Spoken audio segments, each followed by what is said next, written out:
কোন গুনাহে আল্লাহ বান্দার দিক থেকে মুখ ফিরিয়ে নেন। এই বিষয়ে প্রসিদ্ধ একটা হাদিস আছে, নবী সাল্লাল্লাহু আলাইহি সাল্লাম বলেছেন, 3 ব্যক্তি এমন আছেন যাদের সাথে কিয়ামতের দিন আল্লাহ কথা বলবেন না, তাদেরকে আল্লাহ তাআলা পবিত্র করবেন না। এই মানুষগুলো যাদের থেকে আল্লাহ তাআলা মুখ ফিরিয়ে নেবেন, তাদের সাথে আল্লাহ কথা বলবেন না, তাদেরকে আল্লাহ পবিত্র করবেন না, সেই মানুষগুলোর মধ্যে একজন হলেন ওই পুরুষ, যে পুরুষ টাকনুর নিচে পোশাক পরে। পোশাক পরে বলতে যে পোশাক উপরের দিক থেকে যায় সেটা টাকনুর নিচে পরে, প্যান্ট, পাজামা, চাদর, লুঙ্গি, জুব্বা, জামা, এগুলো। মুজা যেটা থাকেই নিচে, নিচ দিক থেকে পরা হয়, ওইটার কথা ভিন্ন। তো এই যে মুসবিল যে ব্যক্তি টাকনুর নিচে প্যান্ট, পাজামা, লুঙ্গি ইত্যাদি পরে, এই ব্যক্তি, তার সাথে আল্লাহ কিয়ামত দিন কথাও বলবেন না এবং তার দিকে আল্লাহ তাকাবেনও না, তাকে আল্লাহ পবিত্রও করবেন না। এই 3টা ভয়াবহতা এই ব্যক্তির জন্য আছে, যে ব্যক্তি টাকনুর নিচে প্যান্ট, পাজামা, লুঙ্গি পরে। আমাদের দেশে অনেকে আছেন মসজিদে নামাজ পড়তে আসলে তখন প্যান্ট ভাঁজ করে। অনেক মসজিদে মুয়াজ্জিনরা মাইকে বলেনও যে টাকনুর নিচে যাদের প্যান্ট আছে প্যান্টগুলো উঠায় নেন। নামাজের জন্য এই কথা কেন বলবেন? এই সম্পর্কে একটা জয়ীফ হাদিস আছে যে মুসবিল ইজারের নামাজ কবুল হয় না। হাদিসটা সহিহ সূত্রে বর্ণিত না। বিশুদ্ধ হাদিসগুলো সবগুলো হলো কমন এবং জেনারেল, সব সময়ের জন্য এটা প্রযোজ্য যে পুরুষ মানুষ টাকনুর নিচে পোশাক পরবে না। এখন বৈজ্ঞানিক গবেষণা বলছে যে এটা পুরুষের জন্য ক্ষতিকর। যাই হোক, সেটা গবেষণা কি প্রমাণ হয়েছে এটা বড় কথা না, বড় কথা হলো নবী সাল্লাল্লাহু আলাইহি ওয়াসাল্লাম নিষেধ করেছেন, বাস শেষ। অতএব এই ব্যক্তি, যে ব্যক্তি টাকনুর নিচে প্যান্ট, পাজামা, লুঙ্গি, জুব্বা ইত্যাদি পরে, এই ব্যক্তি থেকে আল্লাহ কিয়ামত দিন মুখ ফিরিয়ে নেবেন। খুবই ভয়াবহ কথা। 2 নম্বর হলেন ওই ব্যক্তি, যে ব্যক্তি কাউকে দান করে খোঁটা দেয়, অথবা যাকে দান করেছেন তাকে নানার কথা দিয়ে কষ্ট দেয়। দান করেছেন, আল্লাহর কাছে আশা করবেন এর বিনিময়, যাকে দান করেছেন তার সাথে আপনার কোনো আলাপ থাকবে না। দান করে খোঁটা দিলেন, কষ্ট দিলেন, খোঁচা মেরে কথা বললেন, এগুলো বললে আপনি আল্লাহ তাআলার দৃষ্টি থেকে সরে যাবেন কিয়ামতের ময়দানে। নাম্বার 3, ওই ব্যবসায়ী, যেই ব্যবসায়ী তার পণ্য বিক্রি করতে গিয়ে মিথ্যা শপথ করে।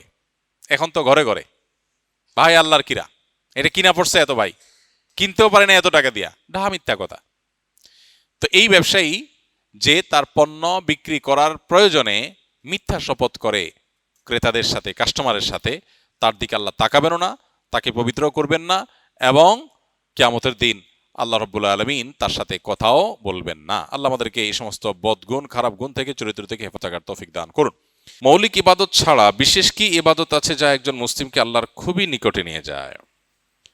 নবী করিম সাল্লাল্লাহু আলাইহি সাল্লাম থেকে একটি হাদিস বর্ণিত হয়েছে। হাদিসটা হলো হাদিসে কুদসি, অর্থাৎ আল্লাহর ভাষ্য নবী সাল্লাল্লাহু আলাইহি সাল্লামের ভাষায়।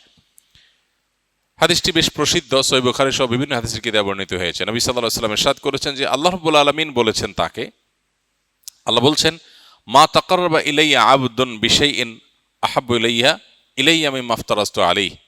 অর্থাৎ আল্লাহ বলছেন যে বান্দার প্রতি আমি যে আমলগুলোকে ফরজ করে দিয়েছি, যেমন 5 ওয়াক্ত নামাজ পড়া ফরজ, পর্দার বিধান মেনে চলা ফরজ, হালাল উপার্জন করা ফরজ, ফরজ যে কাজগুলো আল্লাহ বলছেন যে তিনি যেগুলো বান্দার উপর অপরিহার্য করে দিয়েছেন, এইগুলোর মাধ্যমে বান্দা আল্লাহর নৈকট্য লাভ করে।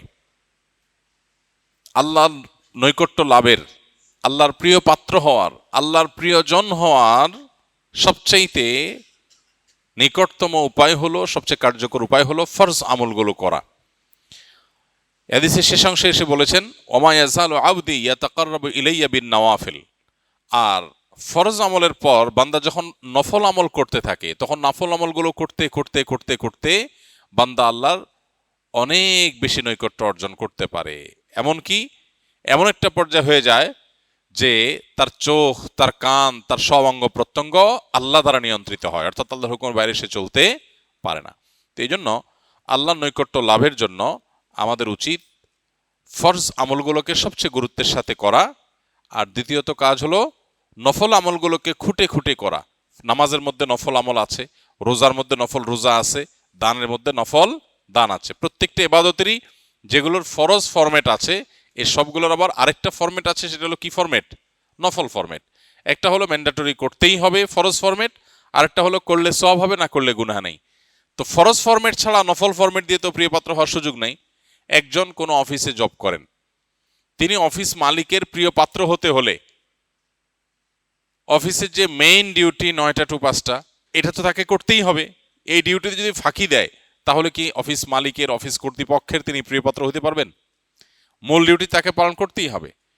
এর পাশাপাশি তিনি যদি আরো আগে আসেন, সবার পরে যান, আরো বিষয় দেখভাল করেন, তখন তিনি আরো প্রিয়পাত্র হয়ে উঠবেন। ঠিক একইভাবে 5 ওয়াক্ত নামাজ না পড়লে কি আল্লাহর প্রিয়পাত্র হওয়ার সুযোগ নাই? অনেকে দেখবেন আজকাল দাবি করে সে তারা আল্লাহর ওলি হয়ে যাচ্ছে, ওলি হওয়ার পথে যাচ্ছে, নামাজের খবর নাই, ফরজের খবর নাই।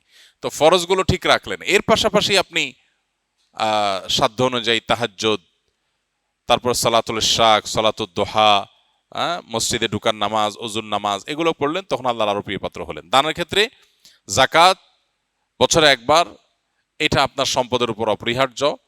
এর পাশাপাশি আপনি যদি নফল দান করেন, মসজিদে, মাদ্রাসায়, গরিব দুঃখীকে, আত্মীয় স্বজনকে, প্রতিবেশীকে, অভাবী মানুষকে, তাহলে এর মাধ্যমে আল্লাহর আরো প্রিয়পাত্র হয়ে উঠতে পারবেন। তো এই জন্য এই দ্বিমুখী বা দুই দিককার প্রচেষ্টা, এটি যদি আমাদের চলতে থাকে, ইনশাআল্লাহ আল্লাহ তাআলা আমাদেরকে তার নৈকট্য লাভ করার তৌফিক দান করবেন। আমরা অনেক সময় হতাশ হয়ে যাই, আমাদের ইসলাহ খুব জরুরি হয়ে পড়ে, কিন্তু আমরা এমন আলেম বা পথ পাই না। আমাদের ইসলাহের বিষয়টা আমরা কিভাবে পেতে পারি? ভাই, আত্মশুদ্ধি বা নিজের সংশোধনের জন্য আল্লাহ নেককার বান্দা, ভালো মানুষ, মুত্তাকি পরহেজগার মানুষদের সোহবত, সাহচর্য, সান্নিধ্য, এর কোনো বিকল্প নাই। অতএব এই জায়গাটা আমাদের যেতে হবে। যেমন প্রশ্নে লিখেছেন যে ভালো মানুষ খুঁজে পান না, এটা কোনো কোনো ক্ষেত্রে শয়তানের ধোঁকা। ভালো মানুষ বলতে অনেক বড় নামকরা আলেম হইতে হবে এমন জরুরি না। সমাজে অনেক সাদামাঠা মানুষ আছেন, হয়তো গতানুগতিক সোকল আলেম না, হুজুর না, কিন্তু লোকটা নেককার, তিনি হালাল হারাম মেনটেন করেন, আল্লাহর ভয় তার মধ্যে আছে। আপনি তার সান্নিধ্য নেবেন, তার সাহচর্য অবলম্বন করবেন, তার সাথে বন্ধুতা করবেন, দেখবেন আপনার ভিতরে সেই ভালো মানুষ হওয়ার প্রেরণা আপনি খুঁজে পাবেন।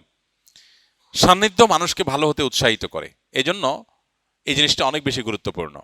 আমাদের এখন ফ্যামিলি, আমাদের বাচ্চা কাচ্চা, আমাদের নিজেদের ভালো পরিবেশ তাদের জন্য নিশ্চিত করা, এটা হলো আমাদের জন্য সবচেয়ে বড় চ্যালেঞ্জের বিষয়। এই জন্য এই যে আসুন্নাহ ফাউন্ডেশন মসজিদ কমপ্লেক্স, এটার আশপাশে আমরা চেষ্টা করছি একটা সোসাইটি ডেভেলপ করতে। আলহামদুলিল্লাহ, অনেকে এখানে আশেপাশে জমি কিনেছেন, শেয়ার নিয়েছেন। উদ্দেশ্য হচ্ছিল যে, এটা অলরেডি যদিও ক্লোজ হয়ে গেছে, কিন্তু এটার উদ্দেশ্যই হলো যে কিছু ভালো মানুষ থাকবে, একটা পরিবেশ তৈরি হবে, একে অন্যকে দেখে ভালো জিনিস শিখবে, উৎসাহিত হবে, যেটা আজ সোসাইটিতে সেভাবে নাই। একটা মিশ্র পরিবেশের মধ্যে আমরা বড় হচ্ছি, যার কারণে ভালোর পাশাপাশি মন্দ আমরা দুইটাই দেখে বড় হচ্ছি। ভালো দেখে যদি আমি 2 কদম আগাই, তো খারাপ দেখে 2 কদম আমাকে আবার পেছাতে হয়। তো সেজন্য নেককারদের সাহচর্য, এটাই হলো আমাদের আত্মশুদ্ধি বা ইসলাহের জন্য জরুরি বিষয়। যেখানে যার ভিতরে যে নেক জিনিস আছে সেটা গ্রহণ করার চেষ্টা করবেন, গুনাহমুক্ত পরিবেশ, তাকওয়ার পরিবেশে যাওয়ার জন্য সর্বোচ্চ ছাড় দিবেন। ইনশাআল্লাহ আল্লাহ তাআলা আত্মশুদ্ধির পথে আমাদেরকে নিয়ে যাবেন।